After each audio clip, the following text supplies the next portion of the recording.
আমাদের আহ্বায়ক নাহিদ ইসলাম সরাসরি কথা বলেছেন আমাদের সকলের সাথে, আমরা উপস্থিত ছিলাম এবং তিনি তাদের সিদ্ধান্ত আমাদেরকে অবহিত করেছেন। তারা আরেকটি প্রেস কনফারেন্স করে তাদের সিদ্ধান্ত আপনাদেরকে ইনশাল্লাহ জানিয়ে দেবে। আমরা কিসের ভিত্তিতে একত্রিত হয়েছি, আমাদের লক্ষ্যের কথা আমরা বলেছি।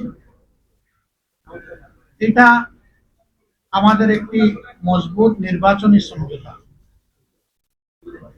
সারা বাংলাদেশের ৩০০ আসনে আমরা বসে নিজেদের মধ্যে আলাপ আলোচনার মধ্য দিয়ে বিভিন্ন আসন আমাদের মধ্যে আমরা নির্ধারণ করেছি। যেহেতু দুইটা দল একেবারে শেষ পর্যায়ে এসে আমাদের সাথে তারা মিলিত হয়েছেন, আরো অনেকগুলা দল তারা আগ্রহী ছিলেন, বাট এই প্রক্রিয়া এই মুহূর্তে এখানে সম্পৃক্ত করা আমাদের জন্য খুবই দুরূহ হয়ে গেছে। অনেকের আগ্রহ থাকা সত্ত্বেও আমরা সেভাবে তাদেরকে সম্পৃক্ত করতে পারছি না, আমরা তাদের কাছে দুঃখ প্রকাশ করছি।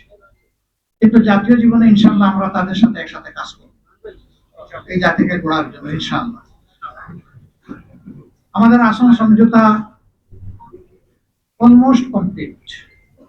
সামান্য একটু বিষয় যেগুলো রয়েছে আমরা আশা করছি এটা নমিনেশন ফাইল করার পরপরই আমরা সেটাও ইনশাল্লাহ আলাপ আলোচনার ভিত্তিতে সুন্দরভাবে সমাধান করতে পারবো। আপনারা দোয়া করবেন, এই ক্ষেত্রে কোনো সমস্যা হবে না, এই ব্যাপারে আমরা খুবই আস্থাশীল। সাংবাদিক বন্ধুগণ, আপনারা জাতির বিবেক এবং মিডিয়া জাতির দর্পণ। আমরা কোন পর্যায়ে চলে গিয়েছিলাম আমরা সবাই জানি। আল্লাহ তাআলার বিশেষ মেহেরবানি